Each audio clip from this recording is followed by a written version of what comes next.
Cortex and medulla. Cortex and medulla, I hope is clear to you. So what includes in cortex and what includes in medulla? So if I consider each renal pyramid, so there are total 10, considering average 10 pyramids. So each pyramid is having 250 collecting duct, and hence there are total 2500. Okay, so for each 250 there are roughly 4000 distal convoluted tubule or nephrons are joining. Okay, chalo next. Proximal convoluted tubule, तुम्ही कधीच heading दिलं असेल.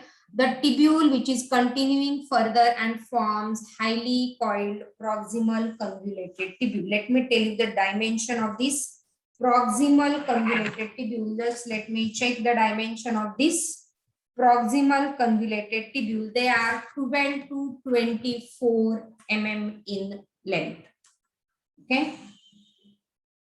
this is 12 to 24 mm in length. First point, right? Now this proximal convoluted tubule is arising from Bowman's capsule. So the blind end of proximal convoluted tubule is a Bowman's capsule. Okay. Now this proximal Bowman's capsule is having which type of epithelium?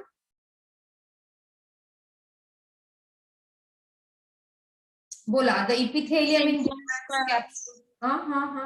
Squamous epithelium. Which squamous? Which squamous?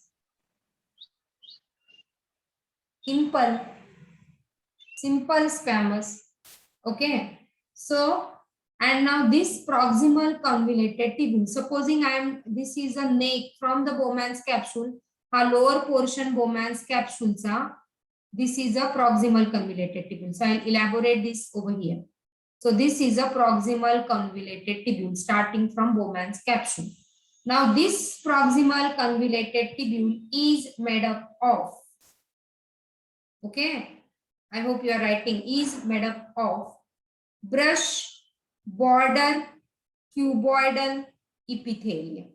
What I said, it is made up of brush border cuboidal epithelium. Now when I say brush border, what does that mean? Microvilli are present. Exactly. So this cavity, ही मधली जी cavity आपण ह्याला काय म्हणणार? We say it as a lumen. Okay. And to the wall of this proximal convoluted tubule, on the wall of this proximal convoluted tubule, there are the cuboidal epithelium, but they are brush border. Brush border digestive system मध्ये कुठे होते?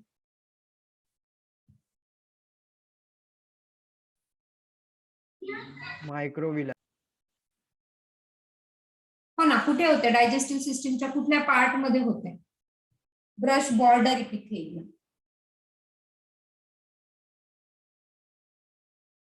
कुठल्या part मध्ये होते?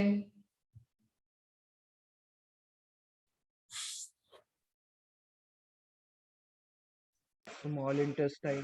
Small intestine मध्ये होते. का होते? Increase the area of absorption. Okay, म्हणजे जिथे ऍब्झॉर्प्शन इन्क्रीज करायचंय तिथे काय? Brush border cuboidal epithelium. Wherever you need to increase the absorption area, there will be the brush border cuboidal epithelium. Right? आता इथे पण ऍब्झॉर्प्शन करायला लागेल का? लागेल का नाही लागणार?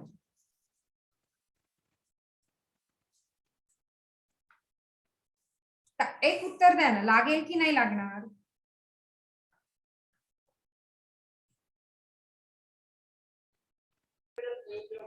लॉजिकली काय? ब्रश बॉर्डर आहे म्हणजे काय?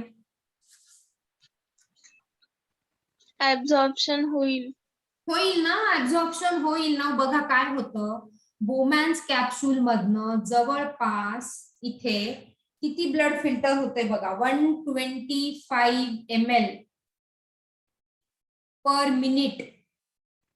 ओके, किंवा जर तुम्ही पर डेचं कॅल्क्युलेशन केलं तर जनरली 180 लिटर पर डे एवढं ब्लड फिल्टर होतं. 24 तासात आपलं किती ब्लड फिल्टर होतंय?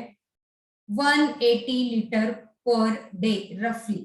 एवढं युरिन येतंय का? 180 लिटर म्हणजे समजतं ना, ही 1 लिटरची बॉटल आहे. This is a bottle of 1 litre. आणि अशा 180 बाटल्या म्हणजे मी एक हे आणते, बॉक्स आणते मिनरल वॉटरचा इथे क्लासमध्ये ठेवायला. त्याच्यामध्ये 12 बाटल्या असतात, हो ना. सो अशा 180 बाटल्या भरून रक्त रोज आपलं फिल्टर होत आहे. I am talking absolutely of normal healthy urinary system. Okay, तुम्हाला कळतं की मला कळतं तरी का एवढं ब्लड फिल्टर होतंय आपलं रोजचं? नाही कळत आहे, कारण ते त्याचं काम करतंय शांतपणाने. मग एवढं युरिन बाहेर येतं का? 180 बाटल्या भरून आपण युरिन बाहेर फेकतो का रोज? ऑब्विसली नॉट ना. 180 बाटल्या भरून जर युरिन आपण बाहेर फेकलो रोजचं तर त्याच दिवशी मरून जाऊ. त्याच दिवशी काय, 1 बाटली 10 बाटल्या बाहेर आल्या, 10 बाटली भरून आपण युरिन बाहेर टाकलं एवढं, तर आपण लगेचच मरून जाऊ. म्हणजे 7व्या 8व्या बाटलीलाच मरून जाऊ. फक्त आपण 1 बाटली एवढं युरिन बाहेर काढतोय रोज. ओनली 1 बॉटल, 1 लिटर, रफली 1 लिटर. मग त्या उरलेल्या 170 बॉटलचं जे ब्लड फिल्टर झालं त्याचं काय करायचं? मग ते सगळं परत रिअब्झॉर्ब होत आहे. बघा किती गोष्टी सगळ्या रिअब्झॉर्ब होत आहेत. आणि ते सगळं रिअब्झॉर्ब व्हावं म्हणून इथे आहे मायक्रोव्हिलाय ब्रश बॉर्डर. जिथे कुठे ब्रश बॉर्डर इपिथेलियम, तो एक तर क्युबॉइडल असतो मेजॉरिटी ऑफ द टाइम, आणि to increase the surface area. आता ह्याच्यामध्ये जेव्हा आपण ब्लड फिल्टर करतो तेव्हा मेजॉरिटी ऑफ सोडियम आयन्स त्याच्यामध्ये इथून फिल्टर होऊन येतात. म्हणजे इथून सगळं फिल्टर झालं, इकडे बघा माझा पेन जिथे जातोय तिथे बघा, आणि मग ते इकडे येतंय सगळं, बरोबर. तेव्हा जे इकडे येतंय तेव्हा सगळं काही रिअब्झॉर्ब होतंय. 75 to 80% गोष्टी सगळ्या इथे रिअब्झॉर्ब होतात. म्हणजे अख्खच्या अख्खं ब्लड फेकत नाही बाहेर, त्याच्यातलं वेस्ट मटेरियलच आपण बाहेर टाकतो. मग त्याला रिअब्झॉर्ब करायचं म्हणून हा आहे इथे brush border epithelium. So you can write down the point. It contains the cuboidal brush border epithelium for the maximum reabsorption. लिहिलंय, फॉर द मॅक्सिमम रिअब्झॉर्प्शन.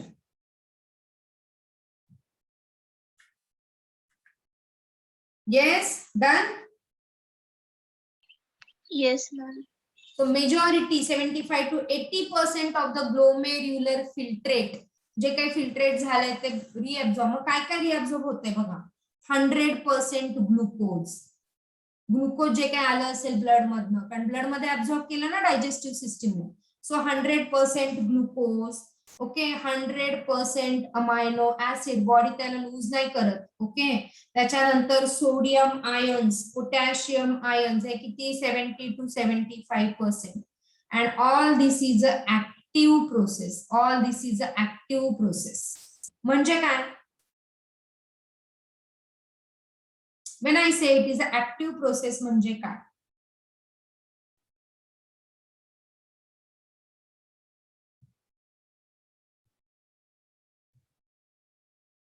बोला रे बाळांनो.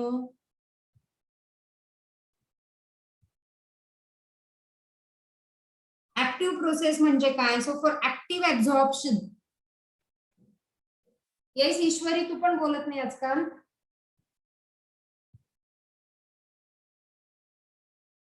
या when I say active absorption म्हणजे काय लागणार आहे तिकडे?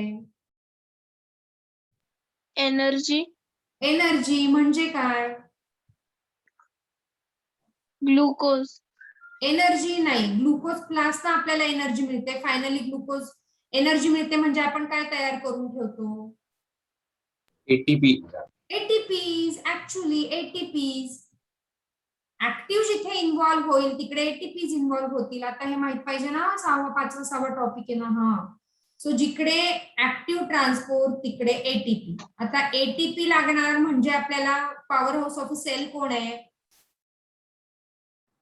माइटोकॉन्ड्रिया. मायटोकॉन्ड्रिया. म्हणून इथे जे असतात दे कंटेन द बेस, त्याच्या बेसला they contain numerous mitochondria. Because absorption here, basically the absorption of sodium ion or salt, it is an active process and त्या active process ला त्यांना लागतात एटीपी. एटीपी कोण जनरेट करतं? मायटोकॉन्ड्रिया. आणि म्हणून इकडे न्यूमरस मायटोकॉन्ड्रिया की इमिजिएट एनर्जीचा सप्लाय मिळाला पाहिजे हे ऍब्झॉर्ब करायला. ओके, इमिजिएट एनर्जी सप्लाय मिळायला पाहिजे हे सगळं ऍब्झॉर्ब करायला. And hence it contains a numerous mitochondria. Okay, so overall, what about proximal convoluted tubule? Proximal convoluted tubule starts from the end of this Bowman's capsule. The neck of this proximal convoluted tubule contains cuboidal brush border epithelium. म्हणजे इथून ते सगळे cuboidal brush border epithelium आहे PCT इतक्या part पर्यंत. Some part of loop of Henle, and so itparayant it is containing the brush border epithelium with numerous mitochondria for active absorption. When it is an active absorption, okay, it requires energy. Clear hai? Proximal convoluted tubule. Yes, ma'am. Yes, ma'am.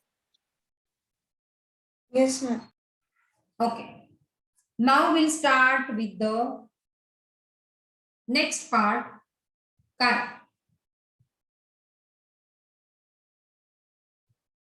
next part.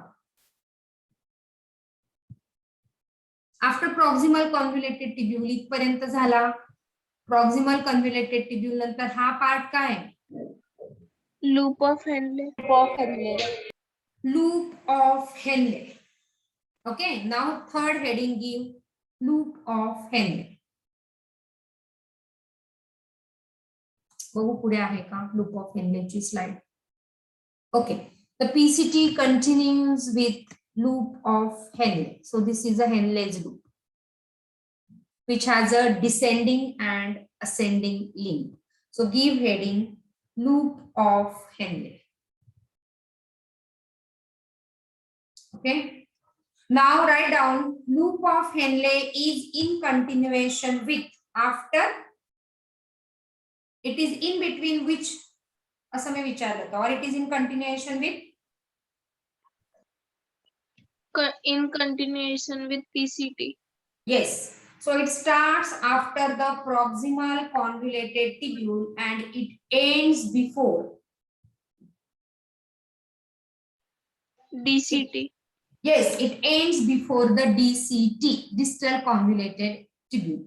Now A part, what I said, आपण 6' म्हटलं होतं, it is a descending limb. It is a descending limb. So give heading descending limb. आता हा जो part आहे, it is a hair pin like structure. तुम्ही hair pin बघितली असेल किंवा मुली वापरत पण असतील. So this particular part is a loop of Henley. Okay, so this part is a loop of Henley. So descending limb मध्ये अप्पर पार्ट आणि lower part. So this is a upper part and this is a lower part. काय फरक दिसतोय तुम्हाला?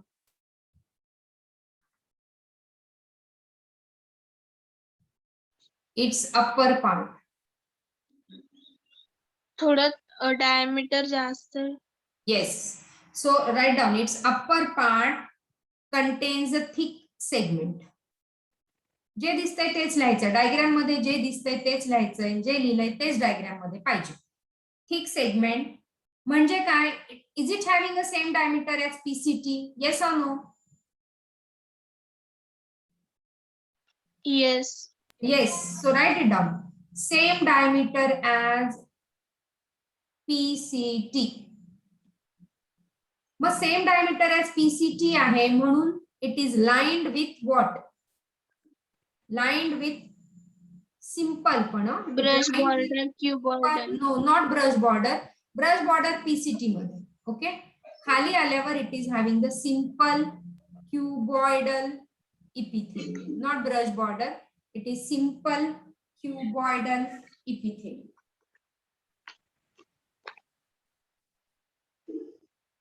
Correct. आणि नंतरचा part काय, हा पार्ट काय, सो लोअर पार्ट डिसेंडिंगचाच लिहितोय आपण. लोअर पार्ट थिन सेगमेंट, ह्याची थिक सेगमेंट येतं, this is a thin segment. Diameter is less than upper part. मग हा क्युबॉइडल असेल का, क्युबॉइडलचा सेल असा असतो ना, क्यूब लाईक, क्यूब लाईक, दोन्ही बाजूला क्यूब लाईक आहे इथे सेल. मग इथे क्यूब लाईक असू शकतात का,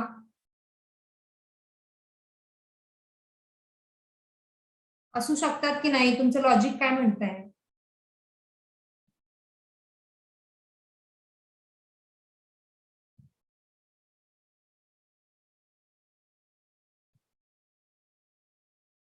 काय म्हणताय, लॉजिक काहीतरी म्हणत असेल ना, आर यू देअर. नसेल मॅम. नसेल, कारण क्युबॉइडलला जास्त जागा लागेल ना, क्यूब आहे ना. मग ह्याचे सेल कसे असतील असं लक्षात ठेवायचं डायग्राम वरून. मग ह्याचे सेल कसे असतील, कसे असू शकतात, इथे पण इपिथेलियल Squamous असेल. epithelium. Exactly Ishwari, well done, well going. So it is a squamous epithelium. का स्क्वॅमस इपिथेलियम, फ्लॅट आहे म्हणून. Cells are flat. Flat. Yes, and hence the lower part, हे महत्वाचं. Upper part is lined by simple cuboidal epithelium, not brush border.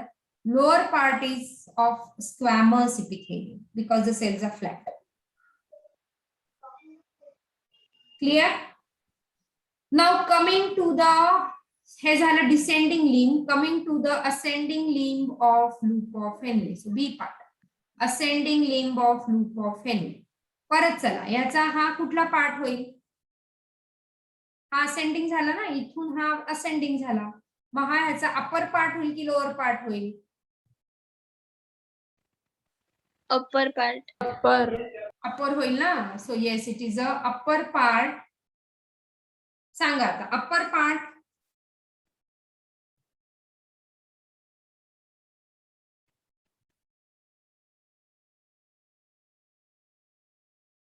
नाही sorry, हा अपर, हा ascending आहे ना, हा म्हणजे हा असा आहे ना, असेंडिंग म्हणजे वर चढतोय, तो ह्याचा अप्पर पार्ट हाच होईल, नॉट लोअर. हा अप्पर असेल ह्याचा आणि हा लोअर असेल, पण आपण त्याला सरळ धरतोय, उलट नाही धरते. उलट धरलं तर मग ते उलट होईल. कळतंय का मी काय म्हणतेय. हा असेंडिंग आहे ना, सरळ आहे हा, म्हणून मग हा वरचाच पार्ट झाला, म्हणून तो अप्पर पार्ट आणि लोअर पार्ट. डिसेंडिंग म्हणजे असा आहे, मग डिसेंडिंगचा हा अप्पर पार्ट आणि हा लोअर पार्ट.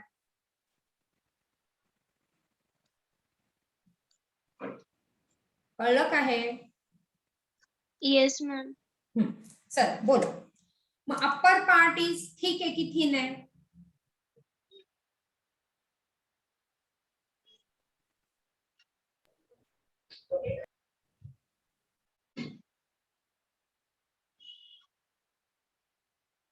साधा प्रश्न विचारला फटकन उत्तर द्या. ठीक आहे की थिन आहे. ठीक. ठीक आहे, अप्पर पार्ट इज थिक. हा वरचा पार्ट बघा ना, this is a thick and having the same diameter as